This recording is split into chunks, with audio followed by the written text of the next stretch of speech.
Today we'll see C++ program to check whether the given string is palindrome or not. Now we are not using any inbuilt functions to perform any operation in the program, and the string which we are declaring here is a character array. So character string declaration will be there. Let us see how to implement it.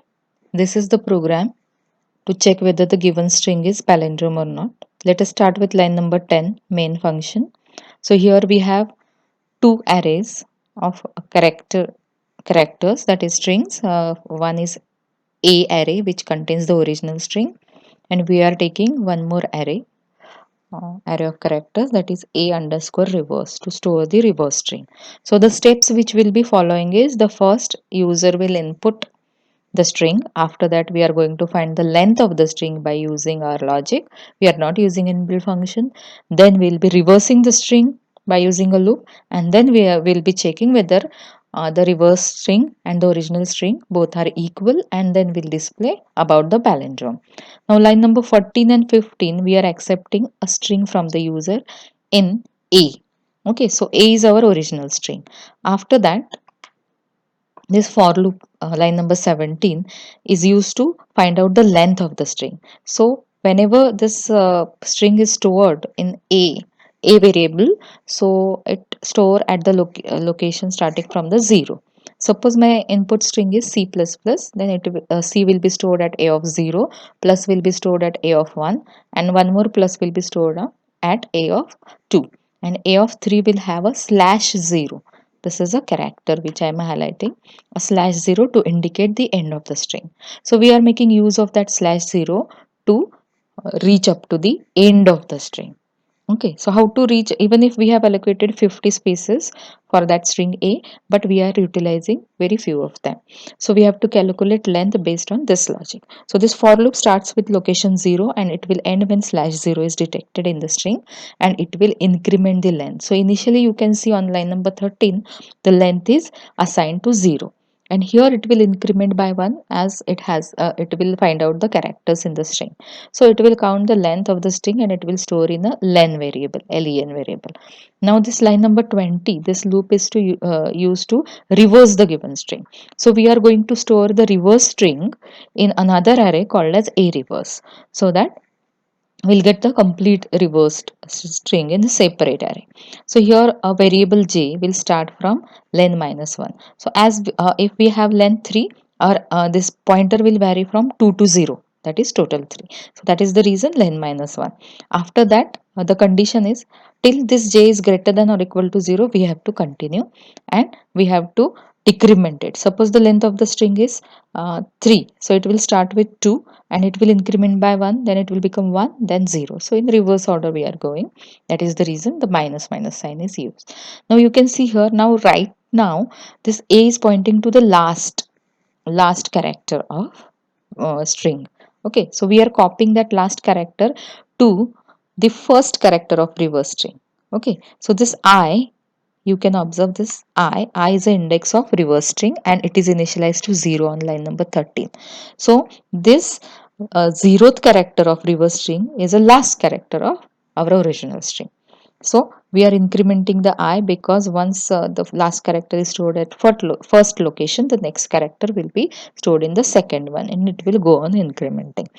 Now we are decrementing j. That means if my string is scan, n is copied to reverse string. Now after n, this index of original string should be decrement, it will come to k, and next time it will copy k, then it will again decrement, it will come to s, and that s will be copied. Now once this complete loop has copied the reverse string to the a reverse, say a reverse variable or a string, then what we are supposed to do is, we have to add a slash 0 at the end of the string. We know that every string ends with a slash 0. We are forming a new string, so we should indicate that slash 0 at the end of the string, so that it should not get garbage values in it. If we are not copying it, sometimes it will work finely, but sometimes it gives error because we have not indicated the end of the string. So this line number 25 is necessary. Now after this, on line number 26, we are saying the reverse of the string is a reverse, and we are displaying. Now, the what part is there? How to check whether it is palindrome or not. So it is very simple now because we have got the reverse string and we have the original string. What is our original string? Is A. And what is our reverse string? It is A reverse. Okay, so we are taking one single for loop, and before that we have taken a flag which is initialized to 0. So flag is 0 means what? The string is palindrome. Flag 0 means a string is palindrome. So this for loop, we have two variables I and j, both starting with 0, and both will be incremented by 1, I plus plus j plus plus. So what is a condition given in between? So we are checking end of the string of first string, that is original string. So till this pointer is not reaching up to the end of the first string, this loop will continue. So in that loop I am checking if a of I is not equal to a of a reverse of j. That means I am comparing two strings, first character of both the strings, second character of both the string till end of first string. So if there is a mismatch anywhere in between, that means that string is not palindrome. So I am making that flag as 1.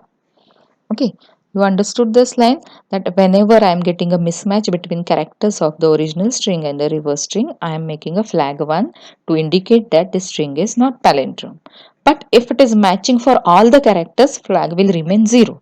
Okay, so after this loop, there will be some values assigned to flag 0 and 1. So if flag is 0, then string is palindrome, and if flag is non-zero, that is 1, then it is not a palindrome. Let us see what kind of output it is giving.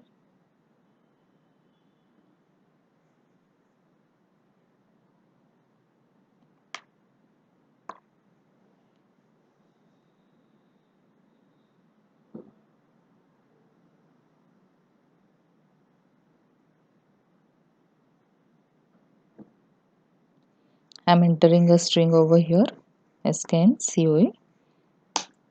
It is giving me the reverse string of it. You can see here, and string is not a palindrome. This is what the correct expected output is. Next, I will run it again and I will give some string which is palindrome.